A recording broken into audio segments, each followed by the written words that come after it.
Assalamualaikum warahmatullahi wabarakatuh. Salam sejahtera bagi kita semua.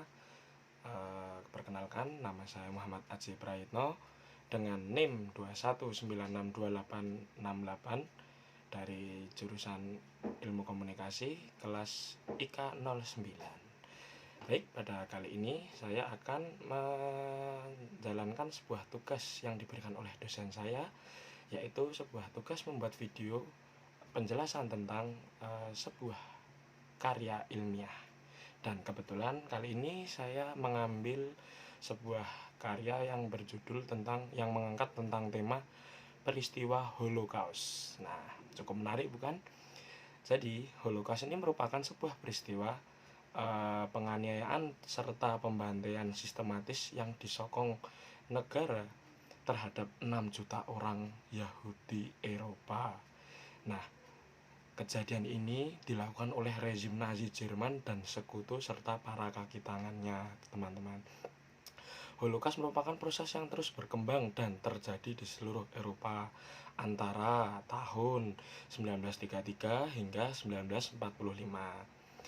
Faktor utamanya apa sih Holocaust itu? Faktor utamanya yaitu ada satu, yaitu antisemitisme.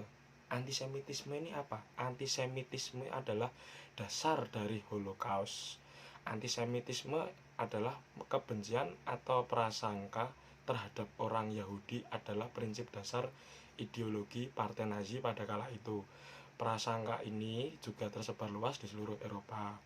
Faktor yang kedua adalah penganiayaan Nazi Jerman terhadap orang Yahudi berkembang dan menjadi semakin radikal. Wah, teman-teman pasti tahu kan radikal itu seperti apa. Nah, kejadian ini terjadi antara yang sudah saya jelaskan tadi, antara tahun 1933 hingga 1945. Radikalisasi ini memuncak dalam pembantaian massal terhadap 6 juta orang Yahudi. Dan faktor yang ketiga adalah selama Perang Dunia Kedua, Nazi Jerman dan sekutu serta para kaki tangannya membantai hampir 2 dari setiap 3 orang Yahudi Eropa dengan menempatkan mereka dalam kondisi kehidupan yang mematikan, penganiayaan brutal, penembakan massal, dan pembantaian dengan gas. Dan pusat pembantaian yang dirancang ini cukup secara khusus dan sistematis oleh Nazi tersebut. Nah, Holocaust ini apa sih? Dari tanggapan saya pribadi, kalau dari tanggapan saya pribadi yaitu Holocaust merupakan tindakan genosida yang dilakukan oleh Partai Nazi. Dan menurut saya dalam perang pun menurut saya tidak etis seperti ini, karena genosida terhadap masyarakat sipil itu merupakan tindakan kejahatan perang dan merupakan tindakan kejahatan HAM. Tentu saja dalam kemajuan zaman yang semakin maju ini, masyarakat yang akan melek dengan HAM itu tentu saja menganggap bahwa Jerman pada kala itu telah melanggar perjanjian HAM atau pelanggaran HAM. Nah, Nazi ini berkuasa sejak tahun 1933, tidak merahasiakan ketidaksukaannya pada kaum Yahudi, terutama pemimpinnya yaitu Adolf Hitler. Bahkan mendeklarasikan bahwa antisemitisme rasional harus mengarah pada sistem oposisi legal yang tujuannya akhirnya untuk menghapus seluruh orang Yahudi. Yaitu dimana ada orang Yahudi ya sudah harus ditebas mati oleh para Nazi ini. Ia juga mengembangkan ide bahwa Yahudi merupakan ras jahat yang mendominasi dunia. Antisemitisme Nazi ditanamkan dalam situasi keagamaan dan dalam konteks politik. Kemudian Nazi menambahkan sebuah dimensi lebih lanjut, yaitu antisemitisme rasial dengan logika bahwa Yahudi bukanlah komunitas keagamaan melainkan rasial. Nazi pun melancarkan berbagai agresi berupa tindakan diskriminatif, rasis, hingga Holocaust tadi, yaitu pembantaian dengan menggunakan gas, penembakan massal, dan lain-lain. Nah, terus David von Koss yang saya kutip dari jurnal ini, seorang penulis Perancis yang kerap menerima penghargaan sastra, mengangkat fenomena kelam ini dalam sejarah manusia ini terungkap dalam novel yang berjudul Charlotte karya David Fonkinos tersebut, penulis asal Perancis.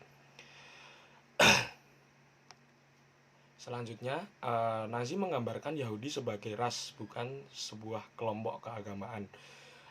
Menurut saya nih, Yahudi itu sebenarnya masuknya ke keagamaan ya, kalau bagi saya. Dan lanjut yang ke topik utama, menurut Nazi atau menurut mereka, antisemitisme ini bisa diselesaikan oleh kemah konsentrasi. Dengan demikian, logika antisemitisme rasial Nazi mengarah pada penghancuran kaum tersebut ketika Hitler mulai berkuasa pada tanggal 30 Januari tahun 1933 sebagai kepala koalisi pemerintahan. Sasaran utamanya adalah membentuk konsolidasi kekuatan dan menghapus oposisi politik. Penyerangan terhadap kaum Yahudi dimulai pada tanggal 1 April tahun 1933 dengan pemboikotan bisnis mereka. Satu minggu kemudian, Nazi memberhentikan Yahudi dari pelayanan sipil. Jadi benar-benar di stop. Siapapun yang menganut Yahudi akan di stop dimanapun, di sipil maupun di pemerintahan. Hingga akhir bulan, sekolah-sekolah di Jerman diperketat dengan pembatasan kuota dan pada tanggal 10 Mei tahun 1933, ribuan pelajar Nazi bersama para pengajarnya menyerang 30 kota di seluruh Jerman untuk menghancurkan buku-buku yang ditulis oleh non-Arya dan mereka yang menentang ideologi Nazi. Buku-buku tersebut dibakar sebagai usaha untuk membersihkan budaya Jerman dari un-Germanic, yaitu budaya yang menolak paham Jerman pada kala itu. Nah, tadi kan sempat disinggung tentang diskriminasi. Ketika sentimen diskriminasi terhadap Yahudi semakin meningkat, hukum Jerman membutuhkan sebuah definisi legal dari orang Yahudi dan orang Arya. Oleh karena itu, disebarluaskan pada saat rapat umum tahunan Nazi di Nuremberg pada tanggal 15 September 1935, hukum Nuremberg yaitu hukum untuk perlindungan darah Jerman dan kehormatan Jerman serta hukum penduduk Reich yang menjadi inti dari legalisasi gerakan anti-Yahudi dan pengendalian serta pengawasan terhadap kaum Yahudi di seluruh tanah Jerman. Pernikahan hubungan antara orang Yahudi dan warga dari Jerman atau darah kerabat dilarang. Hanya bangsa asli Jerman saja yang berhak untuk mendapatkan pelayanan sipil dari negara. Dari sini kita sudah memahami bahwa yang dilakukan oleh Nazi ini sudah merupakan diskriminasi terhadap orang Yahudi ya. Nah, terus hukum Nuremberg secara formal membagi orang-orang Jerman dan Yahudi. Meskipun kedua kata tersebut tidak didefinisikan, dua kategori dasar yang disusun pada bulan November tahun 1935, Yahudi yaitu mereka yang paling sedikit 3 kakek dan Mischling suku campuran. Orang dengan 1 atau 2 kakek. Definisi dari kata Yahudi pada pokoknya tidak berdasarkan pada identitas atau pernyataan pribadi ataupun agama yang mereka yakini, tetapi pada leluhurnya. Penggolongan ini adalah tahap awal dari tindakan pemusnahan kaum Yahudi selanjutnya.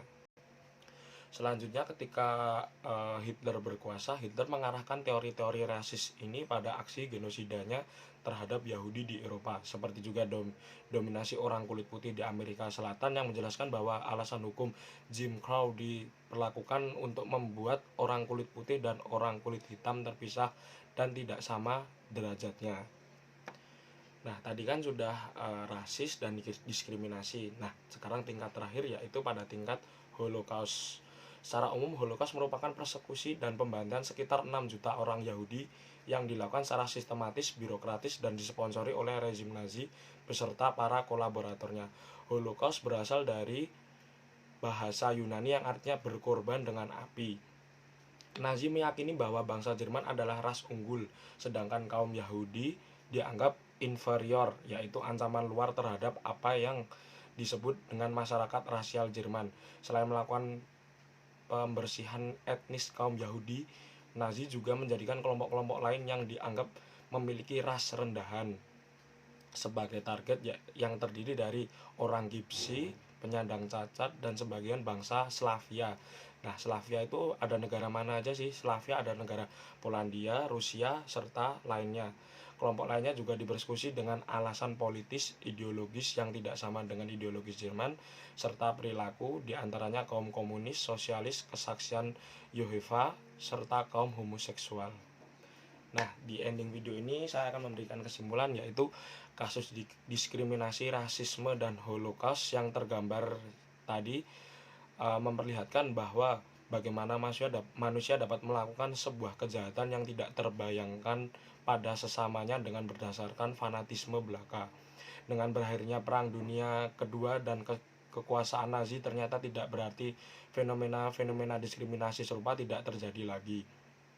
Pada zaman modern ini